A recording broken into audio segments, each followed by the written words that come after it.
ఈరోజు మా అంజనా ప్రొడక్షన్స్ బ్యానర్లో వచ్చిన పవన్ కళ్యాణ్ గారి సినిమా గుడుంబ శంకరం రీఇష్యూ రిలీజ్లో మొత్తం సినిమా అంతా అవగా మేజర్ అమౌంట్ జనసేన పార్టీకి 35 lakhs త్రూ నాదెండ్ల మనోహర్ గారి ద్వారా అందించాం. I'm very happy to announce this. గతంలో కూడా ఆరెంజ్ సినిమాకి 1.5 lakhs ప్లస్ అంతకుముందు జల్సా చేసాం, దానికి ఒక 1 crore దాకా జల్సాకి ఇచ్చాం. మా సినిమాలో ఏది రిలీజ్ అయినా సరే అంటే మా ఓల్డ్ ఫిలిమ్స్లో ఆ డబ్బు జనసేనకి ఇవ్వాలని మేము డిసైడ్ చేసాం.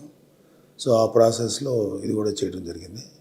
మేము కంట్రిబ్యూట్ చేసిన అమౌంట్ మా జనసేన ప్రెసిడెంట్ పవన్ కళ్యాణ్ గారు మంచి మంచి కార్యాలకు ఉపయోగిస్తారు, మంచి పనులకు ఉపయోగిస్తారని చెప్పి మనందరికీ తెలిసిన విషయమే. సో అలాంటి వ్యక్తి ఉన్నటువంటి పార్టీలో జనసేనకి ఫండింగ్ ఇవ్వటం అనేది I'm very very happy to announce. And thank you very much for sharing this. Thank you.